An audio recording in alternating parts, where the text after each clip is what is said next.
नमस्कार दोस्तों, मेरा नाम है संजय मिश्रा। मैं बॉटनी पढ़ाता हूँ। दोस्तों, नीट के रिवीजन सीरीज में आपका स्वागत है। आज फिर से हम एक नई वीडियो लेके आए हैं। Cell the unit of life chapter को, जैसा कि आपको पता है, हम डिस्कस कर रहे हैं। ठीक है, हमने एंडोप्लाज्मिक रेटिकुलम तक की चीजों को डिस्कस कर लिया था। आज की जो वीडियो हमारी होगी वो गोल्गी के ऊपर होगी। ठीक है, गोल्गी बॉडी के ऊपर होगी।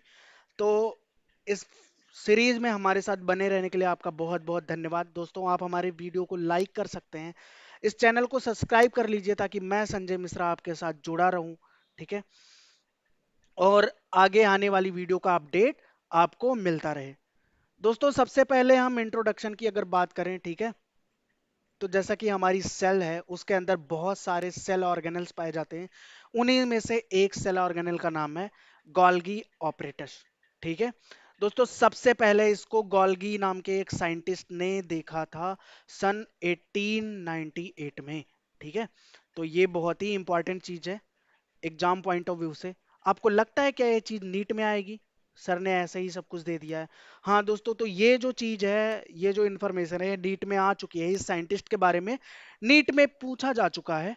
ठीक है, जैसा कि मैं आपको आगे आने वाली स्लाइड में नीट का क्वेश्चन भी कराऊंगा, तो आपको दिख रहा होगा। दोस्तों, नीट 2021 में ही एक क्वेश्चन आया था कि who discover the Golgi apparatus. तो कैमिलो गोल्गी नाम के एक साइंटिस्ट थे। उन्होंने कब देखा था? कब देखा था इसको? 1898 में। ठीक है, इसकी डिस्कवरी की थी उन्होंने। उसके बाद में हम वीडियो में आगे बढ़ते हैं। दोस्तों, हम गोल्गी apparatus के बारे में और समझेंगे।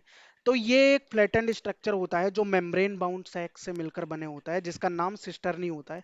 इसकी जो यूनिट होती है उसको हम क्या बोलते हैं? सिस्टर्नी बोलते हैं। ठीक है, और इसका जो नंबर होता है 4 से 8 होता है।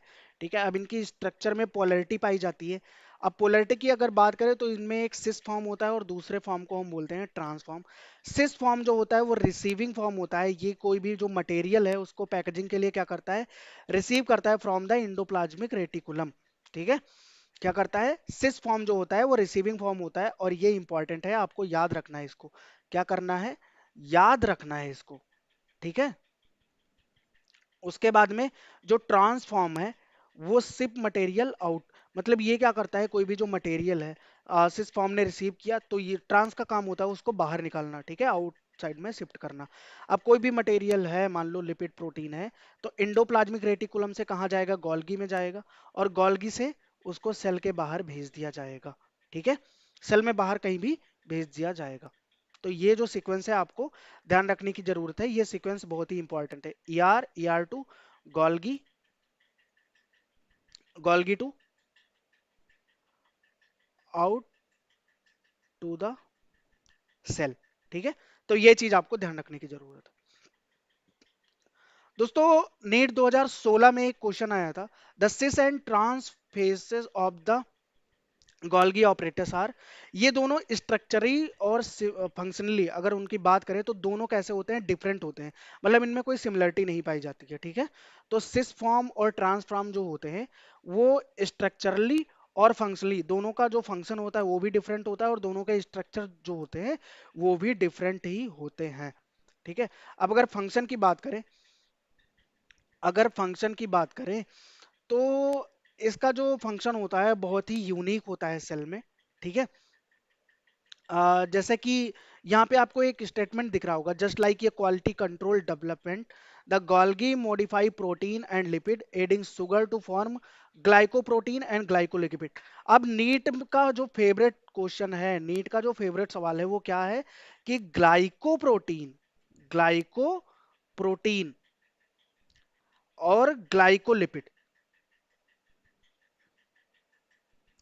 इनका फॉर्मेशन कौन कराता है? तो ये गोल्गी बॉडी कराती है। ठीक है, मेनली जो सिंपल प्रोटीन होते हैं या फिर जो सिंपल लिपिड होते हैं, उनमें हम अगर शुगर को जोड़ दें तो क्या बन जाएगा? ग्लाइकोप्रोटीन या ग्लाइकोलिपिड। ये काम कराता कौन है? ये गोल्गी बॉडी कराती है। ठीक है, तो ये चीज आपको ध्यान रखने की जरूरत है।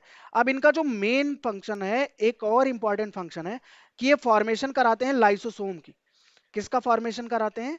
लाइसोसोम की। ठीक है, और उसके बाद में ये secretion of hormone and enzyme में भी हेल्प करते हैं। ये एंजाइम और हार्मोन्स के सेक्रेशन में भी क्या करते हैं, हेल्प करते हैं। तो ये रहा इनका फंक्शन अभी तक का। उसके बाद में नीट 2015 में एक सवाल आया था, which organelle is responsible for the formation of lysosome. तो ये बहुत ही इंपॉर्टेंट चीज है, ये लाइन आपको ध्यान रखने की जरूरत है। गोल्गी ऑपरेटस जो है वो उसका आंसर था।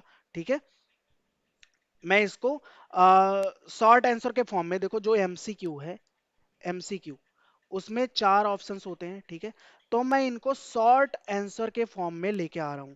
ठीक है, इससे फायदा क्या होगा, इससे फायदा ये होगा कि आप जैसे एनसीईआरटी को लाइन बाय लाइन रखते हैं, ठीक है, लाइन बाय लाइन, ऐसे आप शॉर्ट आंसर के फॉर्म में हर एक क्वेश्चन को नीट के याद कर लेंगे। ठीक है, हर सवाल आपको याद रहेगा। तो आप जैसे ही किसी चीज को देखेंगे, ठीक है, वैसे तुरंत आप सही सवाल पे क्लिक मार देंगे, मिस्टेक होने का कोई चांस नहीं रहेगा। उसके बाद में अगर हम देखें तो प्लांट सेल्स में जो गोल्गी apparatus पाया जाता है, वो स्मॉल यूनिट होती है। ठीक है, उसको हम डिक्टियोसोम बोलते हैं। क्या बोलते हैं, डिक्टियोसोम बोलते हैं। और ये भी नीट का फेवरेट है, ये भी क्या है, नीट का फेवरेट है कि डिक्टियोसोम किसका पार्ट होता है, तो प्लांट सेल्स का पार्ट होता है। उसके बाद में एनिमल सेल में a single large stock near the nucleus, nucleus के पास में पाया जाता है। एक सिंगल और लार्ज स्टॉक होता है किसका, गोल्गी apparatus का। ठीक है, तो ये चीजें आपको ध्यान रखने की जरूरत है। अब अगर हम बात करें तो नीट 2020 में एक क्वेश्चन आया था, व्हिच इज नॉट ये function of the Golgi apparatus। अब दोस्तों इसमें ध्यान देने की जरूरत ये है कि इसमें नॉट पूछा गया है। ठीक है, कौन सा ऐसा है जो फंक्शन नहीं है। तो पहला दिया है प्रोटीन सिंथेसिस, उसके बाद में फॉर्मेशन ऑफ ग्लाइकोप्रोटीन, सी में दिया है पैकेजिंग ऑफ मटेरियल, डी में दिया है फॉर्मेशन ऑफ लाइसोसोम या लाइसोसोम फॉर्मेशन। तो दोस्तों आपको ध्यान रखना है कि जो प्रोटीन की सिंथेसिस है वो कहाँ पे होती है, ईआर करवाता है, इंडोप्लाज्मिक रेटिकुलम करवाता है। ये गोल्गी का फंक्शन नहीं है। तो ये जो ऑप्शन होगा वो करेक्ट हो जाएगा इसके हिसाब से। ठीक है, क्योंकि ये इसका फंक्शन नहीं है। बाकी जो 3 के 3 है वो सारे के सारे फंक्शन है किसके, वो सारे के सारे फंक्शन है गोल्गी ऑपरेटर्स के। ठीक है, तो अब ध्यान रखने की जरूरत है, इसमें जो की पॉइंट्स है जिस पे नीट सवाल पूछता है उसको हम एक बार क्विकली रिवाइज कर लेते हैं। ठीक है, तो गोल्गी नाम का एक साइंटिस्ट थे जिन्होंने डिस्कवरी की थी किसकी, गोल्गी apparatus की। उसके बाद में सिस्टर्नी होता है जो इसका यूनिट स्ट्रक्चर होता है, सिस फॉर्म जो होता है वो रिसीविंग फॉर्म होता है, ट्रांसफॉर्म जो होता है वो शिपिंग का काम करता है। ठीक है, उसके बाद में जो फंक्शन होता है इनका मॉडिफिकेशन होता है, सॉर्टिंग होती है, पैकेजिंग होती है। उसके बाद में क्या करते हैं ये, हार्मोन्स और एंजाइम्स का भी ट्रांसपोर्ट करवाते हैं। तो ये चीजें आपको ध्यान रखने की जरूरत है। और आई होप कि ये नीट के लिए सफिशियंट है। ठीक है, और आपको बहुत ही आसान तरीके से ये चीजें याद हुई होंगी। ठीक है, तो आप हमारे साथ बने रहिए। नए वीडियो में हम नई चीज को डिस्कस करेंगे। अगला वीडियो हम लाइसोसोम पे लेके आएंगे। ठीक है, तो हमारे साथ इस सीरीज में बने रहने के लिए आपका बहुत बहुत धन्यवाद। दोस्तों आप हमारे चैनल को सब्सक्राइब कर लीजिए ताकि आने वाली वीडियो का अपडेट आपको मिलता रहे और मैं संजय मिश्रा आपके साथ कनेक्टेड रहूं। आपका बहुत बहुत धन्यवाद।